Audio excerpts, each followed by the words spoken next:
అన్న నమస్తే అన్న. జూబ్లీహిల్స్లో ఉప ఎన్నిక రాబోతుంది కదా, ఏ పార్టీ గెలిచే అవకాశం ఉంది? కాంగ్రెస్ పార్టీ గెలుస్తుంది. కాంగ్రెస్ పార్టీ. ఏ రకంగా చెప్తున్నావు అన్న? ఇచ్చిన హామీలు ఒక్కటి కూడా నెరవేరలేదని చెప్పేసి ఇటు కేటీఆర్ బీఆర్ఎస్ మాట్లాడుతున్న పరిస్థితి అనిపిస్తుంది. ఏ రకంగా కాంగ్రెస్ పార్టీ గెలుస్తుంది? ఇప్పుడు మేము హామీలను చూసి ఎవరు ఓటేయలేరు. ముందు అంత ముందుకు 10 ఏళ్ళ పరిపాలన జరిగింది కదా, అప్పుడు హామీలను చూసేసినామా. తెలంగాణ వచ్చింది కాబట్టి అప్పుడు కొట్లాడిరు, చచ్చిపోయారు, అప్పుడు గెలిపించుకున్నాం కేసీఆర్ సార్ని.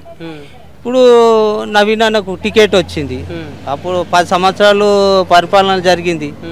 నవీన్ అన్న 20-30 ఏళ్ళ నుంచి ఎలక్షన్లలో పోటీలు చేస్తుండు, ఇండిపెండెంట్గా ప్రైవేట్గా ఎవరు సాయం చేయకుండా. ఇప్పుడు ఆయన కేసీ గెలిపిస్తాం. అంటే ఇప్పుడు మీరు చెప్పారు కదా కొట్లాడి తెచ్చుకున్న తెలంగాణ అని చెప్పేసి, కొట్లాడి తెచ్చుకున్న తెలంగాణలో 10 సంవత్సరాలు బీఆర్ఎస్ పార్టీకి సంబంధించిన ఎమ్మెల్యే మాగంటి గోపీనాథ్ ఉన్నారు. ఇప్పుడు అతను చనిపోయారు అనుకో, కానీ ఏమైనా అభివృద్ధి చేసిండా మాగంటి గోపీనాథ్? ఇప్పుడు చేయలేదని మనం కూడా అనొద్దు. ఇప్పుడు ఆయన చేసిండు. ఇప్పుడు నవీన్ అన్న కూడా 20-30 ఏళ్ళ నుంచి కూడా ఆయన కూడా పోరాటం చేస్తున్నాడు కదా. ఇప్పుడు టికెట్ వచ్చింది, ఆయనకి ఇద్దాము, ఏమైతుంది, అవకాశం ఇద్దాము అట్లా. అంటే ఇప్పుడు అవకాశం ఇద్దాం అనుకుంటే గతంలో అభివృద్ధి చేసిన వాళ్ళ పరిస్థితి ఏంది మరి? అప్పుడు మాగంటి గోపీనాథ్ గారు ఎంతో కొంత అభివృద్ధి కార్యక్రమాలు చేసిండు. ఇవాళ ఆయన చనిపోయింది కాబట్టి వాళ్ళ భార్యలు నిలబడ్డది. ఆయన చేసిన అభివృద్ధి పనులను చూసి వాళ్ళ భార్య కూడా ఓటేయచ్చు కదా. ఇప్పుడు ఓటు వేయచ్చు, కరెక్టే, నేను కాదు అంటలేను. ఇప్పుడు నవీన్ అన్న కూడా ఇప్పుడు 10 సంవత్సరాలు గోపీనాథ్ సార్ చేసిన అంటున్నాను. ఇప్పుడు 20-30 సంవత్సరాల నుంచి ఆయన తిరుగుతుండు కదా, ఆయనకు ఇప్పుడు అవకాశం మనం ఇవ్వాలి కదా. ఆయన కూడా మరి ఆయన జనాలలో తిరిగిండు, కరెక్టే. ఆయన అధికారం లేనప్పుడు మీకు ఏం పనులు చేసిండు ఆయన ఇన్ని రోజులు? చిన్న సాయం చేసిండు. ఇప్పుడు ఏ గరీబోడు చచ్చిపోయిండు అనుకో, ఏదో ఇంత సాయం చేసిండు, అట్లా మర్చిపోమంటావా? ఇప్పుడు ఒక పెళ్ళి అయింది అనుకో, అరే ఆయనకి ఏదన్నా ఈరాబాయ్ అంటే అట్లా. సరే, మీరు ఇప్పుడు వ్యక్తిగతంగా నవీన్ యాదవ్ని ఇష్టపడుతున్నారు, కానీ కాంగ్రెస్ పార్టీ ఏమైనా అభివృద్ధి కార్యక్రమాలు చేసిందా? అంటే అధికారంలోకి వచ్చి 2 సంవత్సరాలు అవుతుంది, ఎన్నో హామీలు ఇచ్చారు, అవన్నీ నెరవేర్చిర్రా? ఇప్పుడు ఫ్రీ బస్సు ఆడవాళ్ళకు పెట్టిండు.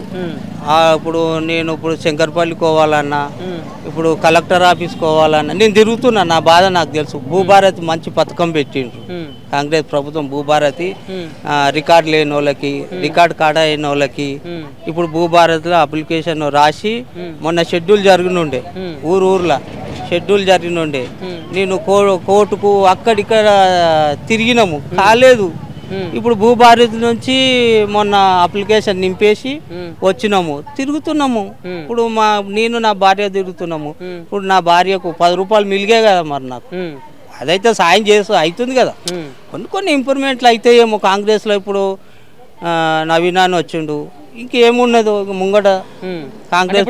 భూభారతి గురించి చెప్పారు కదా, మరి అప్పట్లో ధరణి ఉండే కదా, ధరణిలా మాకు అసలు ధరణి వచ్చింది కూడా మాకు తెలియదు. అసైన్ ల్యాండ్ మాది, గవర్నమెంట్ భూమి, మాకు కూడా అంత ఐడియా లేదు భూముల గురించి. దానికి మేము దున్నుకుంటున్నాం కానీ రికార్డులో గవర్నమెంట్లో రికార్డులు లేము. అది అంటే ఇప్పుడు గత 10 సంవత్సరాల కేసీఆర్ పాలన మంచిగా ఉండనా, ఈ 2 సంవత్సరాల రేవంత్ రెడ్డి పాలన మంచిగా ఉందా? ఇప్పుడు అది మంచిగుందా, ఇది మంచిగుందా, అది చెడ్డగుందా, ఇది చెడ్డగుందా అని మనం చెప్పలేము. ఒక సామాన్య వ్యక్తి లెక్క చెప్పండి. ఒక సామాన్య వ్యక్తి చూడాలి, ఇంకా 3 సంవత్సరాలు ఉంది కాంగ్రెస్ది. దాని ముందు ముందు ఉంది ముసళ్ళ పండుగ అని అంటారు కదా, ముందు చూడాలి. అయిపోలేదు కదా ఇంకా 2 సంవత్సరాలు. ఇంక 2 సంవత్సరాలు ఎందుకు? 2 సంవత్సరాలకే ఇటు ప్రతిపక్ష పార్టీ బీఆర్ఎస్ పార్టీ పని అయిపోయింది, కాంగ్రెస్ పార్టీ పని అయిపోయింది, కథం నెక్స్ట్ ఎలక్షన్లలో ఓటుడే అది ఇదని చెప్తున్నారు. నెక్స్ట్ ఎలక్షన్లో అంటే బై ఎలక్షన్లలో కాంగ్రెస్ పార్టీకి బుద్ధి చెప్తారు ప్రజలు అని చెప్పేసి అంటున్నాడు కదా కేటీఆర్. ఇప్పుడు ఆయన గురించి ఆయన చెప్పుకుంటాడు, ఆయన పార్టీ కాబట్టి ఆయన చెప్పుకుంటాడు. ఇప్పుడు నా బాధ నేను ఎట్లా చెప్పుకుంటున్నా, ఆయన బాధ కూడా ఆయన చెప్పుకుంటాడు, తప్పేమున్నది దాంట్లో. అంటే ఇప్పుడు బీజేపీ పార్టీకి ఏమైనా అవకాశం ఉందా జూబ్లీహిల్స్? బీజేపీ దాని గురించి ఇక ఈడ మాట లేదు, ముచ్చట లేదు. అంటే ఏమైంది అంటే బీజేపీ ఎవరు అభ్యర్థి ఎవరు ఏమో నాకే తెలుసు, నువ్వు నన్ను అడిగితే నేనేం చెప్తా. ఇప్పుడు నువ్వే కదా, నువ్వు జూబ్లీహిల్స్ వ్యక్తివే కదా, ఇంతవరకు ఎవరు రాకపోయింది చేయకపోయింది. అంటే గతంలో లంకల దీపక్ రెడ్డి నిలబడ్డాడు కదా, ఏమో ఆయన లంకల ఆయన ఎవరో తెలియదు, మాకెవరో తెలియదు. మాకు గోపీనాథ్ సారు, నవీన్ అన్న అంతవరకు మాకు తెలిసి. అంటే నవీన్ అన్న వ్యక్తిత్వం ఎట్లాంటిది అంటే పార్టీ పరంగా పక్కన పెడితే నవీన్ యాదవ్ వ్యక్తిత్వం ఎట్లాంటిది? మంచిది, చాలా మంచిది. ఆయన వస్తే ఇంకా అభివృద్ధి చేస్తాడేమో, అభివృద్ధి అయితే ఏమో అట్లా. ఉన్నాయా ఇంకేమన్నా సమస్యలు ఉన్నాయా జూబ్లీహిల్స్లో? జూబ్లీస్లో సమస్యలు ఇప్పుడు మాకైతే రోడ్ ఉంది, లైట్లు ఉన్నాయి, అన్నీ ఉన్నాయి, గ్రౌండ్ ఉంది. ఏ కార్యక్రమం అయినా గ్రౌండ్లోనే జరుగుతాయి. అంటే డ్రైనేజ్ ప్రాబ్లమ్స్ ఏం లేవు. ఇక చూసుకో, డ్రైనేజ్ లీనే ఉన్నాయి కదా అన్నీ. వర్షాలు పడితే కొన్ని ప్లేసెస్ కూడా మునిగిపోతున్నాయి. గడ్డ మీద ఉన్న మనం ఏడ మునుగుతాం? లేదు జూబ్లీహిల్స్లో కొన్ని పేరు ఇక అది ఏడ మునిగితే ఆడ చూసుకోవాలి. సో ఓవరాల్గా అయితే కాంగ్రెస్ పార్టీకి వెళ్తా అంటారు. ఖచ్చితంగా గెలుస్తుంది. అమ్మా నమస్తే అమ్మా. జూబ్లీహిల్స్లో ఉప ఎన్నిక వస్తుంది. మాగంటి గోపీనాథ్ గారు చనిపోయారు మీ ఎమ్మెల్యే. సో ఇప్పుడు ఏ పార్టీ గెలిచే అవకాశం ఉంది? నవీన్ అన్న. నవీన్ అన్న ఎందుకు, ఏం చేసిండు? మాకైతే ఇక్కడ చేసిండు, మంచిగానే చేసిండు నవీన్ అన్న. పెళ్ళి అయిన వాళ్ళకి పుస్తమెటలు ఇచ్చిండు, చనిపోయిన వాళ్ళకి 10,000 ఇచ్చిండు. చనిపోయిన వాళ్ళ ఇంట్లో కొన్ని చాలా పిల్లలకు స్కూల్లో ఫీజులు కూడా కట్టిండు చాలా మందికి. అంటే గతంలో మాగంటి గోపీనాథ్ ఏం చేయలేదా మీకు? అంటే ఆయన కూడా వేసిండు. ఆ సార్ ఉంటే ఆ సార్కే వేస్తుంటిమి. అంటే ఇప్పుడు వాళ్ళ భార్య ఉంది కదా, ఏమో వేస్తామని నమ్మకం లేదు కానీ చెప్పలేము ఎవరికి వేసేది. కానీ నవీన్ అన్నకే వేద్దామని అనుకుంటున్నాం ఈసారి ఫిక్స్. కాంగ్రెస్ పార్టీకి ఓటేద్దాం. ఇప్పుడు మీరు మహిళలు కదా, మీకు ఒక ఫ్రీ బస్సు పెట్టిండు, మీ మహిళలకు 2500 ఇస్తాడు, తులం బంగారం అన్నాడు. మరి వద్ద అవి ఇయ్యలే కదా కాంగ్రెస్ పార్టీ? మాకు 2500 ఏం రావట్లేదు, గ్యాస్ ఫ్రీ లేదు, ఏమీ రావట్లేదు. ఒకటి 0 బిల్ ఒకటి అయింది మాకు ఇంట్లో, అంతకు మించి ఫ్రీ బస్సు 0 బిల్ అంతే, ఇంకేం అయింది ఏం కాలేదు. కాంగ్రెస్ పార్టీ ఇక్కడ మాకు అన్న కావాలి కానీ ఇక్కడ వేసుకుంటున్నాం మేము. అంటే మీరు వ్యక్తిత్వం గురించి చూస్తున్నారు, ఇక్కడ మాకేమన్నా హెల్ప్ ఏదైనా అవసరం ఉందనుకో హెల్ప్ చేస్తాడని ఆ బాధకి వేసుకుంటాం. ఏమైనా బాధ ఉంటే అంటే మీలాంటి పేద ప్రజలకు ఏమైనా బాధ ఉంటే వస్తాడు. మా ఆయనకి హార్ట్ ఆపరేషన్ అయితే హెల్ప్ కోసం పోతే పైసలు ఇచ్చి పంపించిండు మెడిసిన్స్కి, అందుకనే వేస్తామని అంటున్నాం. అన్నకే వేస్తాం, అన్ననే గెలిపించుకుందామని చూస్తున్నాం. మాకు ఏదైనా అర్జెంట్ ఏమన్నా అయింది అనుకో హెల్ప్ చేస్తారనే మేము ఆయనకు అన్నకేద్దామని అనుకుంటున్నాం. గోపినాథ్ సార్ కూడా చేసిండు, మాకు చేయలేదంటే ప్రతి ఏదైనా ప్రోగ్రామ్ అయినా ప్రతి ఒక్క గిఫ్ట్ మాకు ఇంటికి వచ్చేది. కానీ ఈసారి ఇవ్వలేదు మాకు.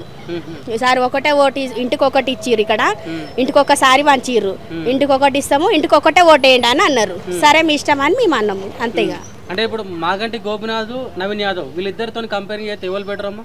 ఎవరు బెటర్ అని మేము అట్లా ఎట్లా చెప్తాం? ఎవరు బెటర్ అంటే మీ ఉద్దేశం ప్రకారం ఎవరు బెటర్ నవీనాననే. మా విషయంలో నవీనాననే, మా విషయంలో మాకు తెలిసిన కాడికి నవీనాననే వేస్తాము. నవీనాననే. నవీన్ యాదవ్ అధికారంలో లేకపోయినా కూడా సాయం చేస్తారంట. చాలా మంది పేదలకు పోయిన సారీలు కూడా ఇంటికి పంపించండి మాకు. మేమైతే ఎప్పుడు పోలేము అన్న దగ్గరికి, మా ఆయనతోటి సారీ పంపించండి మాకు ఇంటికి అభిమానంతో. మా ఆయనకి వెళ్తూ బాగాలేదన్న అని పోతే కూడా సాయం చేసిండు, మెడిసిన్స్కి డబ్బులు ఇచ్చిండు.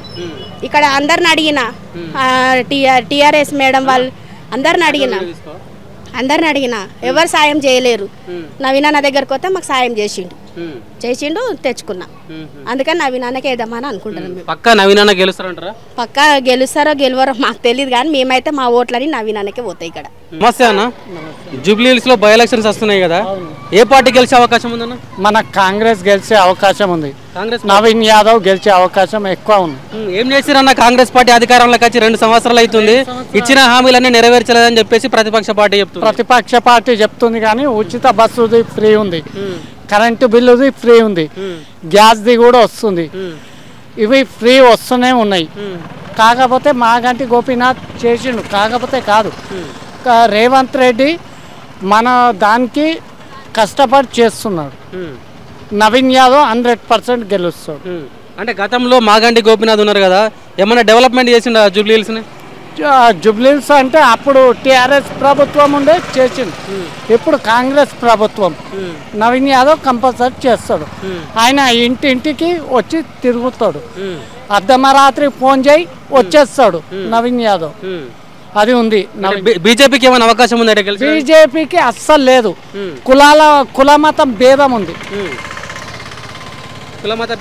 భేదాలతోనే ఉంది. బీజేపీ రాదు, 100% రాదు. అంటే ఇప్పుడు బీజేపీ గతంతో పోలిస్తే కొంచెం ఓట్ బ్యాంక్ పెరిగింది కదా. ఓట్ బ్యాంక్ పెరిగిందంటే వాళ్ళు ఓట్ చోరీ ఉంది ఆల్రెడీ, దాని మీద ఉంది, ఓట్ చోరీ ఉంది, అవన్నీ ఏం లేవు. కాకపోతే మన కాంగ్రెస్ నియోజకవర్గం నవీన్ యాదవ్ గెలుస్తాడు 100%. ఓకే. ఎట్లుంది జూబ్లీ హిల్స్లోనే? జూబ్లీ హిల్స్ బాగానే ఉంది. ఏమైంది అంటే ఉప ఎన్నికలు వచ్చింది కదా, కొంచెం రాజకీయ వాతావరణం వేడెక్కిందని. ఏం లేదు, అట్నే ఉంది. ఏం వేడెక్కింది, కాకపోతే ఎంతమంది ఎన్ని చెప్పినా కాంగ్రెసే నిలబడేటట్టు ఉంది. ఆడ టీఆర్ఎస్ ఏమో వస్తుంది రాదని నమ్మకం అనుమానం మీద ఉన్నారు కొంతమంది. చెప్పలేము అది అంటే ఎందుకు టీఆర్ఎస్ ఎందుకు రాదనుకుంటుంది? ఎందుకు రాదంటే ఇప్పుడు కాంగ్రెస్ నడుతుంది కదా, మరి నడుతున్నప్పుడు మరి ఇంక వేరే పార్టీ ఎట్ట వస్తుంది? అంటే గతంలో మాగంటి గోపినాథ్ 10 సంవత్సరాలు ఇక్కడ ఎమ్మెల్యే ఉన్నాడు కదా, బాగా చేశాడు. ఇప్పుడు ఆయన ఒత్తడు రావడానికి ఆయన బాగా లేడు కదా, ఆయన లేనప్పుడు ఆయన భార్య ఉంది. వేస్తారో ఏరో తెలియదు, నమ్మకం తక్కువ. వేసేవాళ్ళు వేస్తారన్నారు. ఇప్పుడు మాగంటి గోపినాథ్ మీద అభిమానంతో అయ్యారా?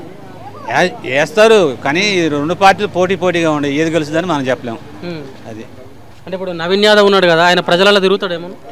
ప్రజల్లో అయితే ఏడాది తిరుగుతున్నాడు, మరి మనకు తెలియదు బయట తిరిగేది. ఇక్కడికైతే వస్తున్నాడు. అది ఎట్లుంది అంటే ఏమన్నా సమస్యలు ఉన్నాయి అన్న జూబ్లీ హిల్స్లో? జూబ్లీ హిల్స్ సమస్యలు ఏమి పెద్దగా సమస్యలైనా డ్రైనేజీల సమస్యలైనా ఉన్నాయి. డ్రైనేజ్ సమస్యలు అయితే ఉన్నాయి, లేకుండా అయితే లేవు. ఉన్నాయి కానీ ఎవరు పట్టించుకుంటారు? వస్తారా ఓట్ల కోసం వస్తారు తప్ప తర్వాత మొహాలు కూడా కనపడవు. ఇదిగో డ్రైనేజీలు బయలుపోయినాయి, ఎవరు పట్టించుకుంటున్నారు? అదిగో మొన్న నేను చేసా, పైపులు బయలుపోతే నేను చేసుకున్నాను, మరి ఎవరు పట్టించుకుంటున్నారా? ఉన్నా లేనట్టేనా అధికారులు, ఈ నాయకులు కూడా ఉన్నా లేనట్టేనా? అంతే. బీజేపీ పార్టీకి ఏమైనా అవకాశం ఉంది? లేదు, అసలు లేదు. బీజేపీ పార్టీ అసలు రాదు. టీఆర్ఎస్ ఈ కాంగ్రెస్ ఈ రెండు తప్ప, ఇవి రెండు రాదు. అంటే ఇప్పుడు మీరు చూస్తున్న ప్రకారంగా టఫ్ ఫైట్ ఉంటుందా, లేకుంటే నార్మల్గా గెలుస్తారా బీజేపీ కాంగ్రెస్? ఇప్పుడు ఈ ఏడైతే టీఆర్ఎస్ ఈ కాంగ్రెస్ రెండే ఉండే పోటీలుగా, ఈ రెండింటిలో ఏదో ఒకటి వస్తుంది అంతే. కానీ ఇదైతే రాదు. బీజేపీ అయితే ఎవరు వేసేవాళ్ళు లేరు ఇక్కడ.